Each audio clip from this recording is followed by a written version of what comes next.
Aloha, this is Everyday Wellness and I'm Dr. Eliza Kim. In the past shows, I have focused on the physical aspect of health, but in this show, I'll be starting a series on emotional well-being of a person. There are three main triggers to emotional stress. They're relationships, finances, and career.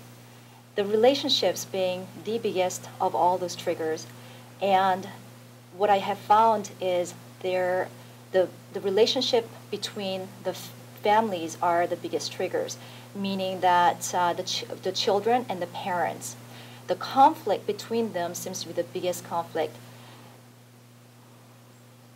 Whether it's a miscommunication or lack of communication, the end result is the guilt, shame, and hurt and sadness.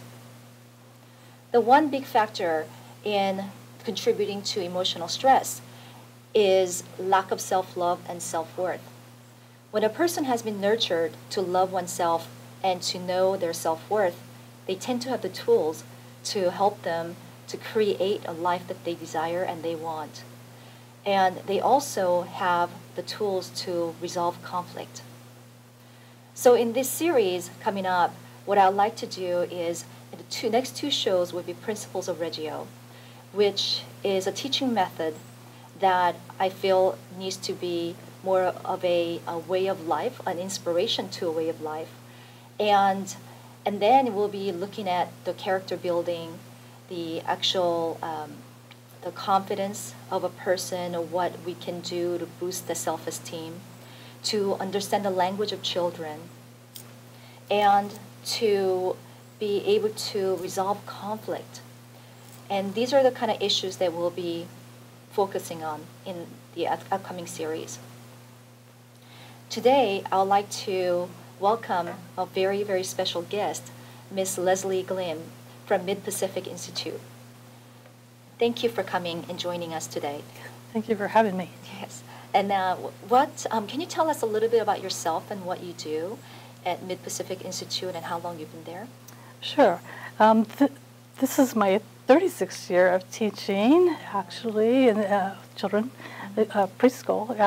And in 1991, I came across the Reggio approach, so I've been doing it since then, implementing it in my classroom. This is my 7th year at Mid-Pacific Institute, where I have the role as pedagogista. As in that role, I oversee the day-to-day happenings of the children, the documentation that's coming out, the teachers there, training the teachers, the professional development, interactions with the parents and communicating with them, the project work that's happening there. So a very vast role that I have with it.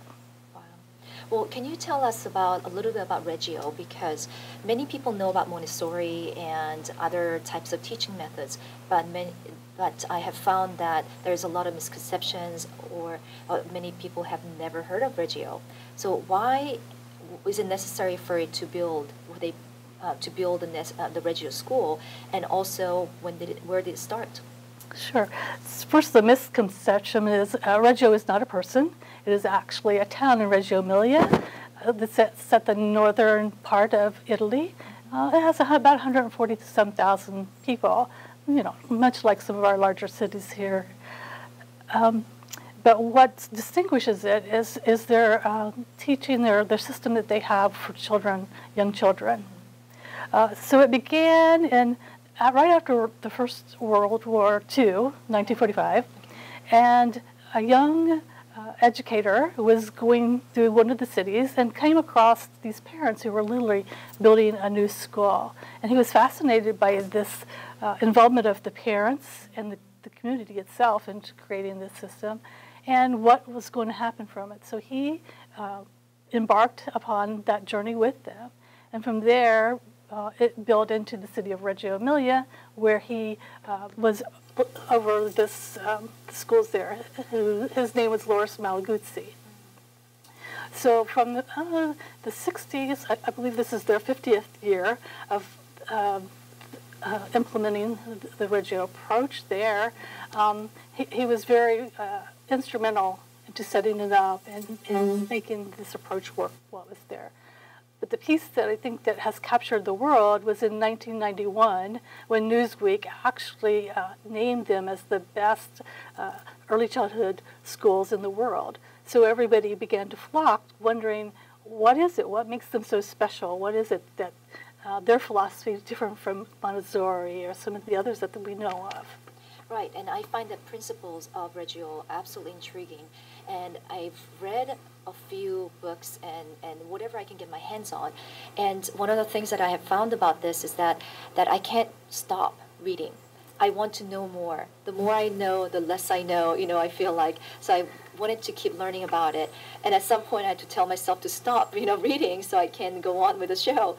But there are some really interesting principles within this Reggio philosophy. And one of the philosophy or the principle that I found to be intriguing was that children possess the right to be valued and respected in their own identity and their uniqueness and differences, and also in their own rhythm of growth and development. So what does it really mean? Because this is so fascinating.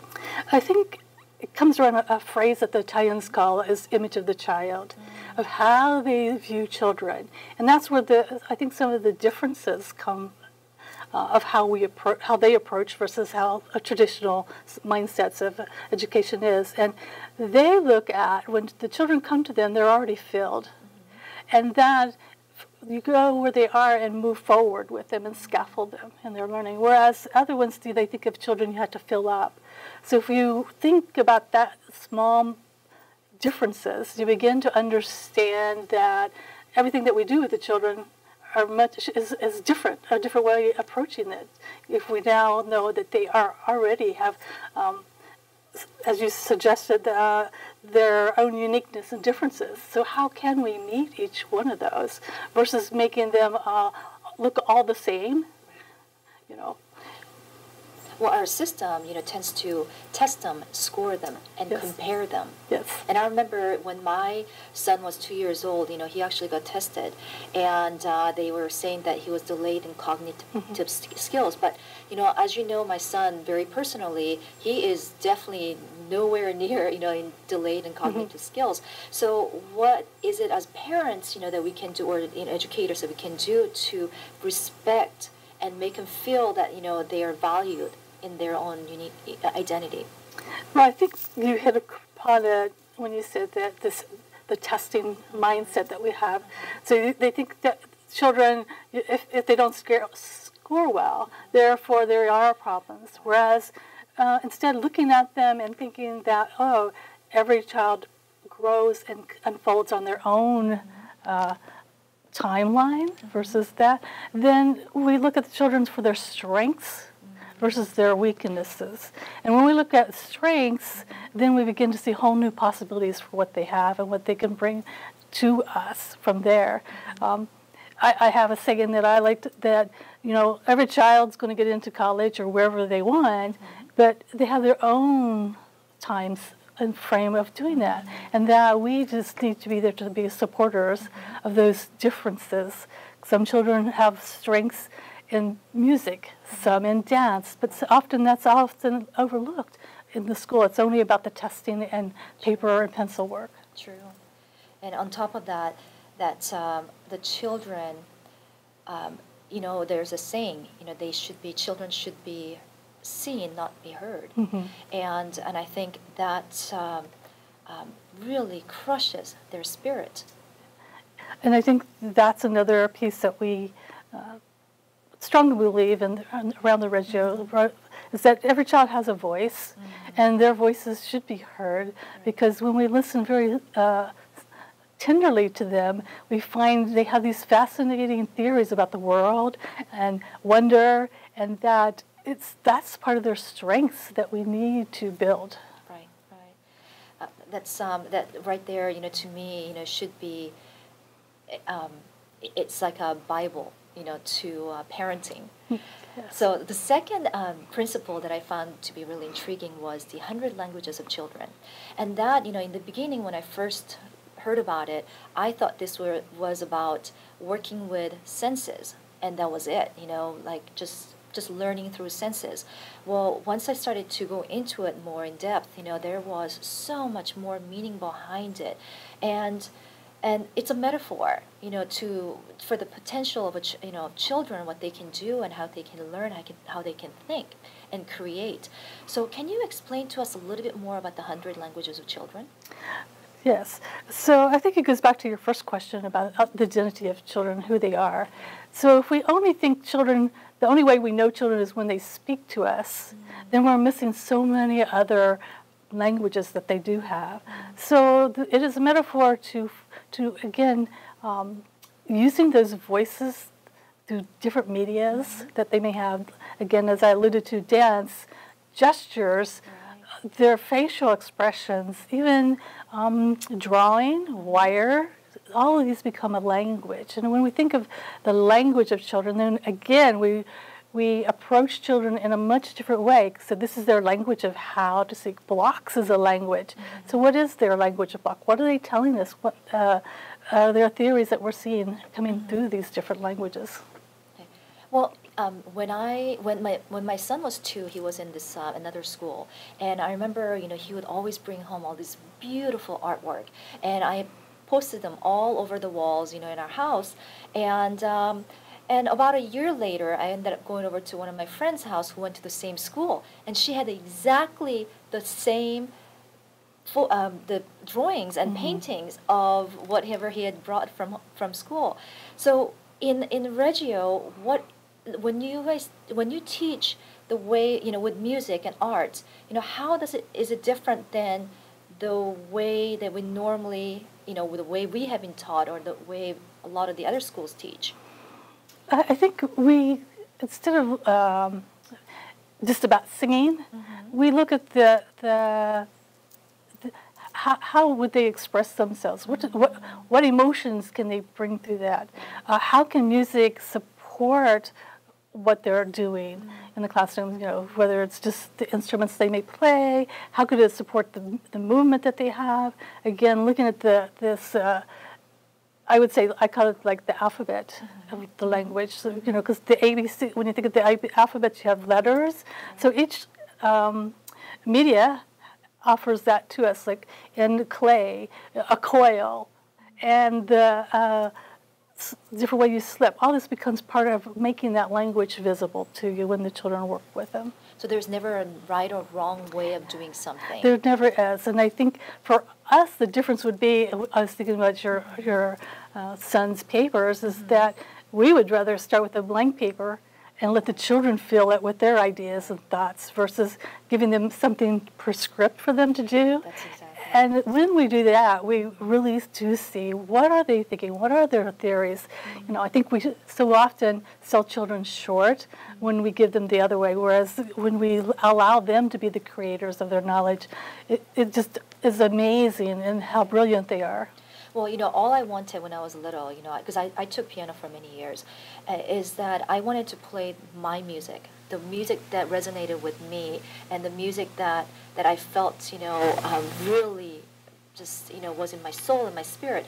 But instead, what I got was all these classical pieces that really meant nothing to me, and it was everybody went through the same book, the page after page, and you go from one lesson to another, and it was like a torture. So. How in this music, and how wonderful it is that some children who are in this program have this kind of opportunity. And I think as you described your experiences, is that when we allow them to be the I don't want to say controllers, but empower them to be part of their learning, then it's no longer a struggle, but it's a joy because it's something they want to know about versus what we want to pour into them. Right. And I think that's right there is just intriguing to me. Well, there's a next philosophy or the principle on the participation.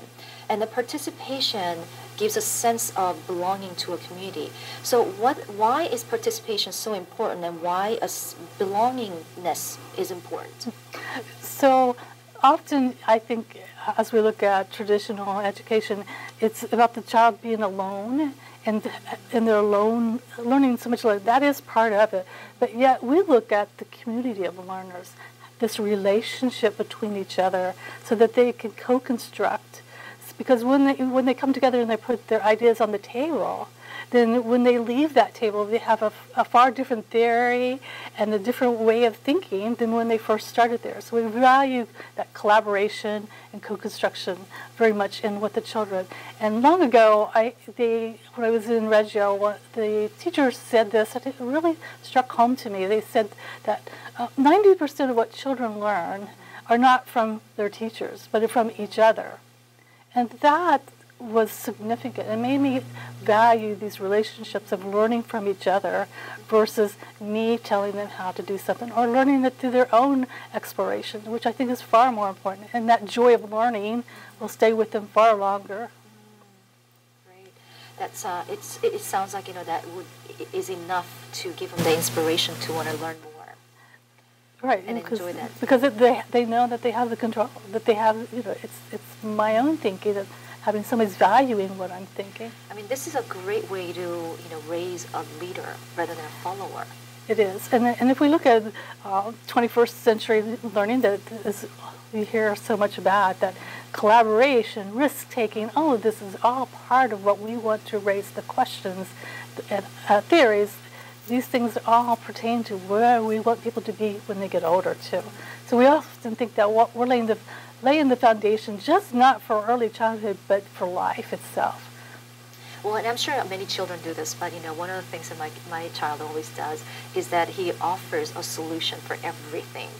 And so some of the things I don't even think, I'll be pondering about what I need to be doing, and he'll come up with such a simple response and solution that I'm like, you're right, this will work.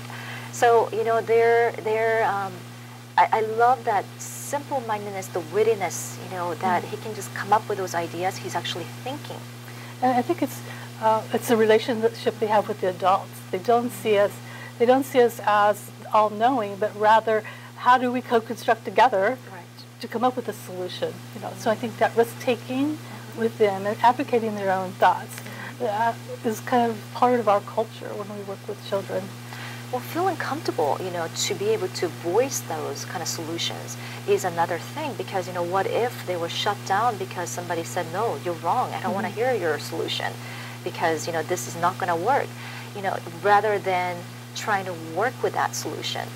And we all often think that we want them to make the mistakes, because in mistakes you actually do learn, and you come to know what works, what doesn't work, but you have to have those mistakes. So many often people think, no, they shouldn't be exposed to having mistakes, but yes, they should, because it's very important in life itself. Again, it causes them to develop persistence and to continue on, versus that, oh, well, I was wrong, okay, I must be totally wrong, and then move on to something else. Well, much of the growth in our lives happens, through mistakes, trial and error, right?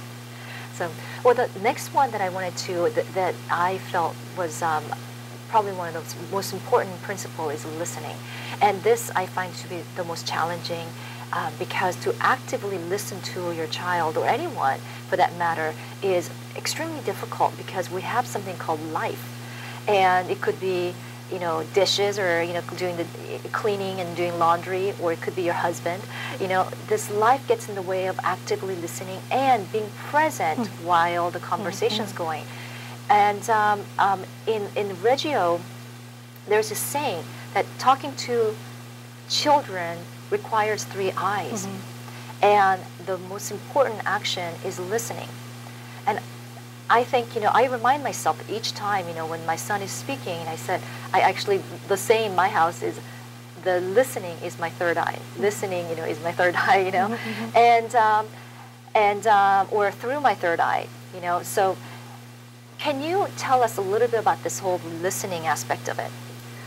I think it drives to us that listening is actually a act of respect and valuing each other. So in being an active listener, it's about not being ready to hand out the answer, but rather to hear what that other point of view, so that together you can co-construct it, or you can have a nice conversation, debate. If you came into our classroom, so often you'd hear the children debating. their ideas. And they're listening, and they're building upon each other's ideas. So all of that is what we want as adults, too, that active listening. Well, one of the things, since I've been doing the active listening with my son, is it's bettered our relationship, and we communicate much better, and I feel that he doesn't get frustrated as much, and it's easy for me to really be in the joy of the conversation. So I think, this is something that, I'll probably forever be learning how to do properly, but it's done wonders in our family. And there's a story that Malaguzzi shares about children want to be seen and they want your full attention. And so often he talked about, like the child who goes to get a bucket of water. He wants you to watch them to get that bucket as well as watch them as he goes to where he's going to take it as well. And so when you listen, often you see parents in their hurry-up world when they come to drop off children, and then you see them hit their cell phones to see check their messages. And I'm not condemning that. However, what the parents don't see as often is that this is their time to be with that child during this, I think, precious moment of the day. Yes.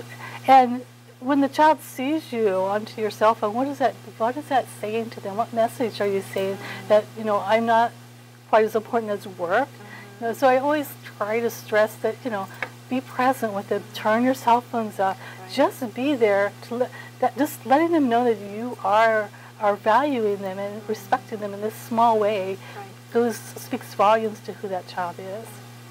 Or, I can't get away with it because my son calls me out every time. He will, Mommy, you're not listening. You're not looking at me. That's awesome. That he's holding you accountable for it as well at this young age. Yeah, absolutely. So, the last principle that I wanted to talk about was about learning as a process of individual and group construction. So, what does this mean? I think I alluded to it a little bit before when we talked about, so often we think it should be individualized, but there's so much more when we provide or nurture that group learning together, because it allows new ideas to form, points of view that you may not have thought of, and takes you from one point to a whole new point in your thinking.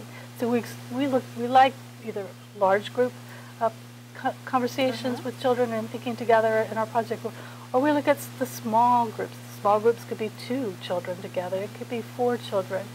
But we feel that what comes out of the group of children is far more deeper than what we would have had just one individual trying to put it on. Right. Well, and one of the things that, within this whole process of learning is it's based on creativity, intuition, and also with uncertainty. So why uncertainty? Well, I think that when you approach something and you know what's going to happen, I think that you miss some of the things, observations, little things that you may have, if you didn't really know how it's going to turn out. I think you become more reflective because you're really listening and trying to figure out. You become go more inside yourself, trying to find, what could it be, what could we know. But this uncertainty that often we like to have with our experience with children also allows us all to wonder, and we don't know what it's going to be like. So it could be anywhere. We could go anywhere with this, too.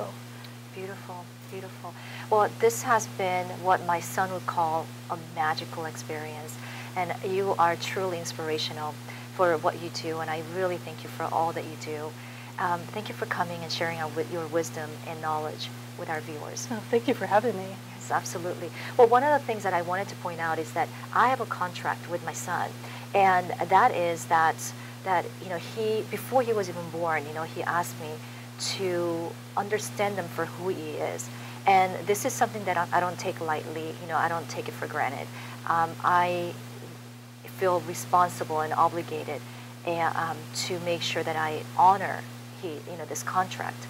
So what I want to leave the viewers with is this thought, or maybe a couple of thoughts, is that what would the world look like if each and every one of these children feel that as adults, we understand them and we can see through them and love them for who they are. Nothing more, nothing less. What kind of world can we create? A community and a culture can we create with knowing that our children are understood, or them knowing that they're understood. Amazing world is what I think. Yes, and so I would like to leave you with the thought of, with the Reggio principle, this is definitely possible. And I feel that one of the things that we really need to kind of go into is talking about what we can do as a community, what this principle means, when parents, teachers, the educators, and children come together as a culture and a community. Well, we're going to talk about that next show.